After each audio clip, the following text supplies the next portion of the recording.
चल मैं आया।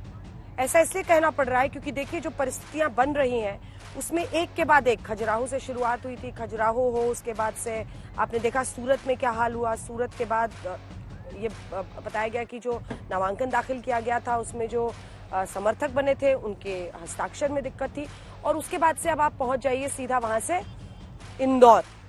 स्वच्छ सर्वेक्षण में लगातार अवार्ड जीतने वाले इंदौर में कांग्रेस विधायक की तस्वीर डाल दी कैलाश विजयवर्गीय ने, और खबर ये आ गई कि वो तो विड्रॉ कर रहे हैं और फिर वही हो गया।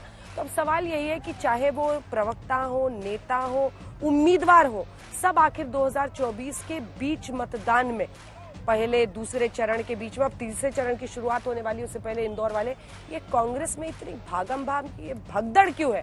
ये रिपोर्ट देखिए, फिर चर्चा की शुरुआत करें।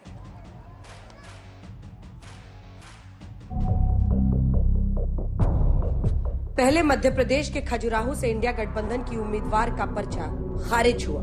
समाजवादी पार्टी की मीरा यादव अपने नामांकन पत्र में दस्तखत करना ही भूल गई थी। फिर सूरत में कांग्रेस के उम्मीदवार नीलेश कुंभानी के प्रस्तावकों के हस्ताक्षर का मिलान नहीं हो तो उनका पर्चा खारिज हुआ। इंदौर में कांग्रेस के उम्मीदवार अक्षय कांति बम ने अपना नाम ही वापस ले लिया। 3 अभ्यर्थियों के द्वारा अपना जो निर्धारित फॉर्मेट होता है उसमें प्रस्तुत किया गया है नाम वापसी हेतु आवेदन, और इसी क्रम में जो कांग्रेस कैंडिडेट थे अक्षय बम, उनके द्वारा भी अपना नामांकन वापसी का आवेदन स्वयं आकर दिया गया है। उसमें उनके हस्ताक्षर का मिलान भी कराया गया है और साथ साथ प्रॉपर वीडियोग्राफी भी इसी कराई। कांग्रेस के प्रत्याशी अक्षय कांति बम बीजेपी विधायक रमेश मेंडोला के साथ नामांकन फॉर्म वापस लेने पहुंचे, और तभी उनकी तस्वीर खुद बीजेपी के बड़े नेता कैलाश विजयवर्गीय ने अपने साथ पोस्ट की। सोशल मीडिया प्लेटफॉर्म एक्स पर लिखा, इंदौर से कांग्रेस के लोकसभा प्रत्याशी अक्षय कांति बम का बीजेपी में स्वागत है।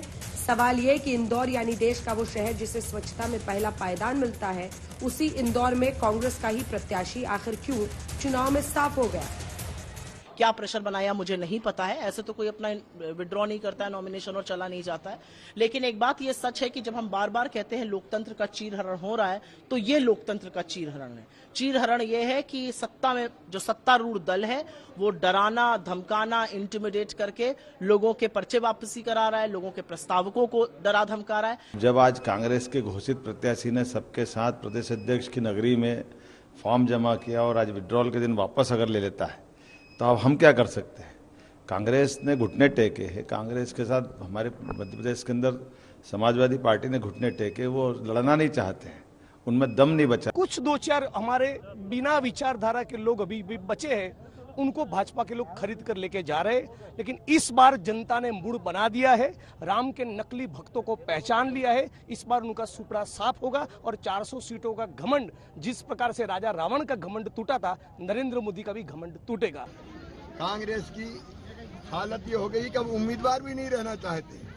कुछ तो शर्मा-शर्मी में बने हैं, लेकिन इंदौर के उम्मीदवार ने आज भारतीय जनता पार्टी ज्वाइन कर ली।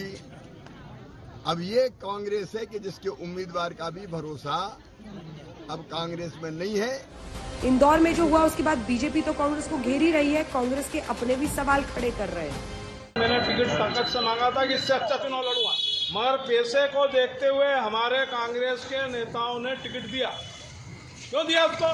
क्या योगदान था उसका कांग्रेस के लिए? क्या योगदान था? कौन सा उसने संघर्ष करा कांग्रेस के लिए जो आपने उठा के उसको टिकट दे दिया? जो दिया ये पार्टी हाईकमान को देखना चाहिए। आप हमारे जैसे कार्यकर्ताओं को मार रही है कांग्रेस। हमने जब टिकट मांगा दमदारी से मांगा, हम लड़ेंगे चुनाव, और आज भी हम यहाँ अकेले खड़े दमदारी से, मगर वो निकल गया। तो क्या चुनाव के वक्त विपक्ष में घबराहट है? ऐसी घबराहट की उम्मीदवार अपना दस्तखत ही भूल जाता है। ऐसी घबराहट की उम्मीदवार के प्रस्तावकों का हस्ताक्षर ही फर्जी साबित हो जाता है। तो क्या चुनाव के वक्त कांग्रेस में भगदड़ है? ऐसी भगदड़ की पर्चा दाखिल करने के बाद उम्मीदवार अपना नाम वापस लेकर बीजेपी में शामिल हो जाते हैं। ऐसी भगदड़ की गठबंधन और उम्मीदवार तय होने के बाद प्रदेश अध्यक्ष दोनों पर सवाल खड़े करके अपने पद से इस्तीफा दे देते हैं। अनुशासनहीनता और साजिश, तो वही काम तो लवली कर रहे हैं। लवली भी अनुशासनहीनता कर रहे हैं, आप अनुशासन से बाहर जा रहे हैं। तो मैंने कहा इसको निष्कासित करें। एक बड़े नुकसान से बचने के लिए मैंने आदरणीय खड़गे जी से यह आग्रह किया, इस पे कार्रवाई होना चाहिए और कार्रवाई तुरंत होना चाहिए। अन्यथा जो मंसूबे हैं, जो बीजेपी साजिश रचती है, कहीं ना कहीं ये भी एक साजिश का हिस्सा है। कार्यकर्ता के रूप में काम करने को तैयार हूँ, बनस्पत ये करवाने को तैयार हूँ। मैंने क्या किसी नेता पे टिप्पणी की? जो है ये लोग, ये साजिश रची जा रही है। कैसे ये होता है कि सुबह आपका अध्यक्ष इस्तीफा दे रहा है, उसको मनाने की बजाय 2 घंटे में आप इस्तीफा स्वीकार कर लेते हैं। आप इसको कह रहे हैं कि ये कांग्रेस का हित है। तो कहीं ना कहीं तो आपको सोचना पड़ेगा ना कि ये चल क्या रहा है। पार्टी अपने नेताओं पर भरोसा करके उन्हें पद और टिकट देती है, लेकिन चुनाव के दौरान वोटिंग से ऐन पहले वो नेता और उम्मीदवार पर्चा वापस ले लेते हैं, पद छोड़ देते हैं। ऐसे में सवाल ये कि ऐसी पार्टी और ऐसे नेता पर जनता कैसे भरोसा करेगी? आज तक ब्यूरो।